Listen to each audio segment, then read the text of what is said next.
Blood test करते हैं। अब ब्लड में शुगर निकल आई और शुगर का क्राइटेरिया जो WHO का है उससे बहुत लो भारत में रखा हुआ है। तो जब WHO के फॉर्मूले से भी हम डाउन है, इसका मतलब है हम शुगर किसी को डिक्लेयर करते हैं जबरदस्ती कि आपको शुगर है, और शुगर चेक करने का तरीका हमारे पास केवल ब्लड है। जबकि शुगर की बीमारी, डायबिटीज जिसको कहते हैं, वो बीमारी अगर होगी तो पेनक्रियास में गड़बड़ होना चाहिए। लेकिन भारतवर्ष में पेनक्रियास का टेस्ट ही नहीं होता, इंसुलिन टेस्ट ही नहीं होता। आपको 1 लाख डॉक्टरों में कोई 1-2 डॉक्टर ऐसा मिल जाएगा जो इंसुलिन चेक करवाता है, क्योंकि डायबिटीज का सीधा संबंध इंसुलिन से है। इंसुलिन अगर नहीं बन रही है तो हम कहते हैं कि डायबिटीज है, नहीं तो दूसरा शब्द आजकल इस्तेमाल होता है इंसुलिन रेजिस्टेंस। इंसुलिन रेजिस्टेंस का मतलब यह है कि इंसुलिन तो बन रही है लेकिन सेल लिमिटेड इंसुलिन ले रहा है, और हमने उसको दवा दे दी ऐसी कि जो ब्लड शुगर को कम कर दे।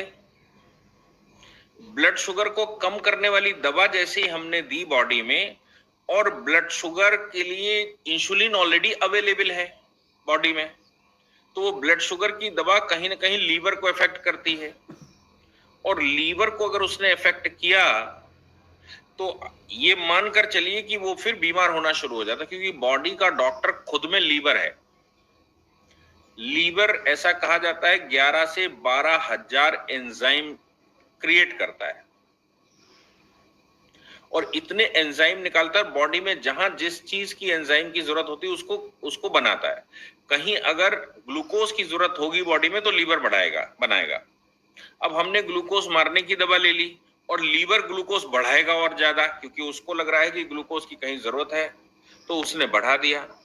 और हमने जब ग्लूकोज मारा तो वो लीवर पर ओवर प्रेशर आ गया और लीवर जाना शुरू हो गया। तो क्या किया हमारे यहाँ के डॉक्टर्स ने, या डॉक्टर्स की गलती नहीं है, ये वो फार्मा कंपनियां जो कि MR भेजती हैं डॉक्टर के पास और डॉक्टर को एजुकेट करती हैं, डॉक्टर को एजुकेट करती हैं गलत तरीके से।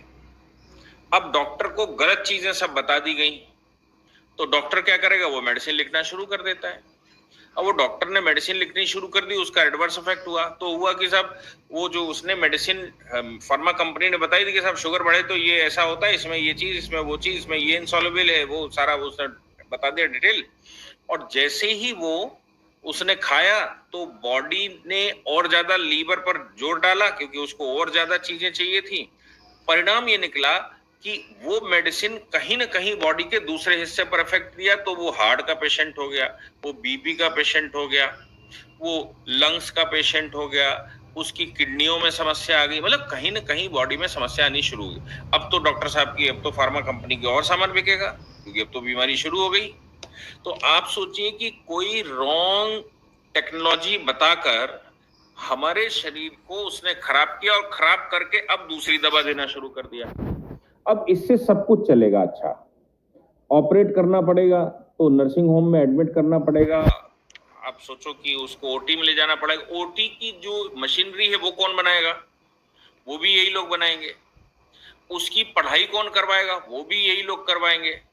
नई चीजें विकसित की जिस पर R&D कहते हैं, उन्होंने की और ये चीजें निकाल के रखी, उसके लिए डॉक्टर्स को कौन एजुकेट करेगा, वही करेंगे। मशीन बनाने के लिए फैक्ट्रियां लगाएगा तो कौन लगाएगा। तो आप सोचिए कि एक व्यक्ति को रॉन्ग टेक्नोलॉजी देकर, और उसका कारण था हमारे डॉक्टर को रॉन्ग टेक्नोलॉजी बताकर उसने पूरे शरीर को खराब कर दिया, और अब वो कहता है मल्टी ऑर्गन फेल्यूर हो गया। आप सोचो कि हमारे यहाँ ये कहा जाता है साहब शुगर थी मर गए। ये आज से 20-25 साल पहले तो कहीं दिखता नहीं था, बहुत माइनर किसी को दिखता था। ये जो मल्टी ऑर्गन फेलियर है, मुझे याद है मैं बचपन में था तो मल्टी ऑर्गन फेलियर बात ही नहीं सुनी, कभी सुनने में नहीं आया कि मल्टी ऑर्गन फेलियर हो गया। कोई एक आध केस आ गया तो आ गया। फिर उन्होंने कहा कि साहब अब हार्ट अटैक बहुत ज्यादा हो रहे हैं, तो पहले एक आध केस हार्ट अटैक का आता था, तो तमाम मतलब उसका कोई भरोसा ही नहीं है, मोहल्ले से कौन कब निकल कर चला जाएगा। ब्रेन हेमरेज हो गया, बीपी बढ़ गया। ये बीमारियां आने का कारण तो ये बताया जा रहा है कि साहब ये फास्ट फूड आ गए और ये आ गए, ये ठीक है कि वो सब उसका कारण है, लेकिन ऐसा तो नहीं है कहीं इलाज गलत हो रहा है जिसकी वजह से ऐसा हो रहा है।